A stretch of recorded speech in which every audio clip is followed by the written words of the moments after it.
Golden diamonds Eramallur Vadathala. കൊച്ചിയിലെ കുടിവെള്ളക്ഷാമം പരിഹരിക്കാൻ എംഎൽഎയുടെ നേതൃത്വത്തിൽ ഉന്നതതല യോഗം ചേർന്നു. കൊച്ചി നിയോജക മണ്ഡലത്തിലെ കുടിവെള്ളക്ഷാമം പരിഹരിക്കുന്നതിനു വേണ്ടി എംഎൽഎയുടെ നേതൃത്വത്തിൽ ഉദ്യോഗസ്ഥരുടെയും ജനപ്രതിനിധികളുടെയും ഉന്നതതല യോഗം ചേർന്നു. തോപ്പുംപടിയിൽ ചേർന്ന യോഗത്തിൽ KJ മാക്സി MLA അധ്യക്ഷത വഹിച്ചു. പലപ്പോഴും കൗൺസിലർമാർക്ക് പോയി ജനങ്ങളാണ് കൗൺസിലർമാർക്ക് പറയുന്ന ജനങ്ങൾ എൻ്റെടുത്തേക്ക് വരും.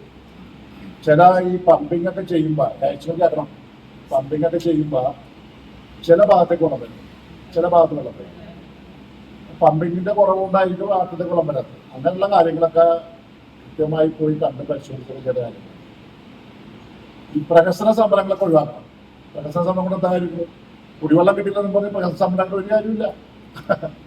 കുടിവെള്ളത്തിന്റെ യാഥാർത്ഥ്യം മനസ്സിലാക്കണം. യാഥാർത്ഥ്യം മനസ്സിലാക്കിയത് എന്നിട്ട് ജനപ്രതിനിധികളിരിക്കുന്നത് ജനപ്രതിനിധികൾക്ക് കുറച്ച് വിവേകപ്പെടുകയാണ് തന്നെ വെറുതെ വീട്ടിലെ പഞ്ചായത്തിലായിരിക്കും.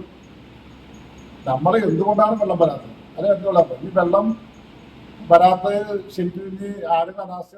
അടിയന്തരമായി കുടിവെള്ളക്ഷാമം പരിഹരിക്കുന്നതിനുള്ള നടപടികൾ സ്വീകരിക്കണമെന്ന് MLA യോഗത്തിൽ ആവശ്യപ്പെട്ടു. പമ്പ് ഹൗസിൽ നിന്ന് കൊച്ചിയിലേക്കുള്ള കുടിവെള്ളത്തിന്റെ തോത് കുറഞ്ഞതാണ് പ്രശ്നത്തിന് കാരണമെന്ന് ഉദ്യോഗസ്ഥർ അറിയിച്ചു. ഇത് പരിഹരിക്കുന്നതിനുള്ള നടപടികൾ ആവുകയും ഏകദേശം പരിഹരിക്കുകയും ചെയ്തിട്ടുണ്ടെന്നും ഉദ്യോഗസ്ഥർ യോഗത്തിൽ വ്യക്തമാക്കി. വ്യാഴാഴ്ച തന്നെ പ്രശ്നത്തിന് പൂർണ്ണമായ പരിഹാരമുണ്ടാകുമെന്നും ഉദ്യോഗസ്ഥർ അറിയിച്ചു. കഴിഞ്ഞ കൊല്ലം ജനുവരിയിലും കുടിവെള്ളക്ഷാമം പരിഹരിക്കുന്നതിനാവശ്യമായ നടപടികൾ സ്വീകരിക്കുന്നതിനു വേണ്ടി MLAയുടെ നേതൃത്വത്തിൽ യോഗം ചേർന്നിരുന്നു. ഇതിനെ തുടർന്ന് കുടിവെള്ളക്ഷാമത്തിന് പരിഹാരമുണ്ടായതാണ്. എന്നാൽ കഴിഞ്ഞ ഏതാനും ദിവസങ്ങളായി കുമ്പളങ്ങി, ചെല്ലാനം, കൊച്ചി നഗരസഭയുടെ ചില ഡിവിഷനുകളിലും കുടിവെള്ളക്ഷാമം രൂക്ഷമായി മാറിയ പശ്ചാത്തലത്തിലാണ് MLA അടിയന്തര യോഗം വിളിച്ചത്. ഉദ്യോഗസ്ഥർ ജനപ്രതിനിധികൾ വിളിക്കുമ്പോൾ ഫോൺ എടുക്കണമെന്നും പരാതികൾ കേൾക്കുകയും അതിനുള്ള നടപടികൾ സ്വീകരിക്കുകയും ചെയ്യണമെന്നും MLA യോഗത്തിൽ ആവശ്യപ്പെട്ടു. അടിസ്ഥാനത്തിലാണ് ഞങ്ങൾ അന്നത്തെ ഒരു സമരത്തിൻ്റെ സമയത്ത് ഞങ്ങൾ അതൊന്ന് വിവരിക്കാൻ വേണ്ടി ചെന്നതാണ്. അല്ലാണ്ട് ഞങ്ങളത് പ്രശ്നം ഉണ്ടാക്കാൻ വേണ്ടി പോയതല്ല. അവിടെ ചെന്നപ്പോൾ കണ്ടത് കൈക്കുഞ്ഞുങ്ങളും കാലിക്കുടങ്ങളുമായിട്ടൊക്കെ ജനങ്ങളൊക്കെ കൂടെ നിൽക്കുന്നതായിട്ട് വന്നു.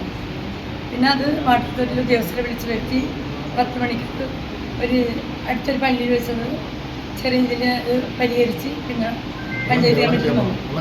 ഇപ്പം വെള്ളം ഇപ്പോഴും തീർത്ത് കിട്ടിയിട്ടില്ല. ഇപ്പോഴും വെള്ളമാണ്. കൗൺസിലർമാർ വിളിക്കുമ്പോൾ വാട്ടർ അതോറിറ്റിയിലെ AEXC തലത്തിലുള്ള ഉദ്യോഗസ്ഥന്മാർ ഫോൺ എടുക്കാറില്ലെന്നുള്ള പരാതിയെ തുടർന്നാണ് MLA ഉദ്യോഗസ്ഥർക്ക് ഇത് സംബന്ധിച്ച നിർദ്ദേശം നൽകിയത്.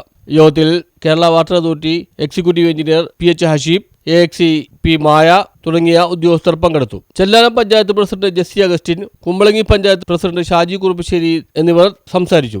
കൗൺസിലർമാരായ PJ Dasan, Lavitha Nelson, Hema R, Nisha Joseph, Lissy Sumi, Manjula Anilkumar, Aswathy Gireesh, Pravitha Vijayakumar, Joseph Fernandez, KJ Prakashan, Bastin Babu എന്നിവരും ചെല്ലാനം, കുമ്പളങ്ങി പഞ്ചായത്തുകളിലെ മെമ്പർമാരും യോഗത്തിൽ പങ്കെടുത്തു. രക്തപ്രദേശത്ത് പ്രധാനപ്പെട്ട 1-2 വാർഡുകൾ, 9-ാം വാർഡ്, 18-ാം വാർഡ്, കല്ലഞ്ചേരി 3 പ്രത്യേകം നോട്ട് ചെയ്യേണ്ട സ്ഥലങ്ങളാണ്. സെൻറ്റ് ജോസഫ് ചർച്ചിന് 2-ാം വാർഡിൻ്റെ സെൻറ്റ് ജോസഫ് ചർച്ച് മുതൽ വടക്കോട്ടുള്ള ഭാഗത്താണ് പൂർണ്ണമായിട്ടും വെള്ളം വരാറ്. 7-ാം വാർഡിൽ കെൽട്രോൺ പരിസരത്തിന് വടക്ക് വശമായിട്ടും ഇപ്പോൾ വെള്ളം കിട്ടുന്നു. ഇപ്പോഴത്തെ ഇഷ്യൂവുമായി ബന്ധപ്പെട്ടാണ് നമ്മളൊരു പരീക്ഷണാടിസ്ഥാനത്തിൽ 1 മണിക്കൂർ സൗദി പള്ളിയുടെ ഫ്രണ്ട് ഭാഗങ്ങളിലും 5 പൊതു പൈപ്പുകളിൽ അടിഭാഗം പൊട്ടിയിരിക്കുന്നത് അത് ഞാൻ മെസ്സേജ് ചെയ്തായിരുന്നു. വെള്ളം പോകുന്നത് ഞാനത് എക്സിനോട് 3-4 ദിവസമായി പറയുന്നത്. അപ്പൊ അതൊക്കെ ഒന്ന് ചെയ്യണം. പിന്നെ കൈയോട് ചെയ്യേണ്ട പ്രദേശമാണ്. നമ്മൾ എക്സിയുമായിട്ട് പോയി കണ്ടില്ലായിരുന്നു. News bureau, Thoppumpady.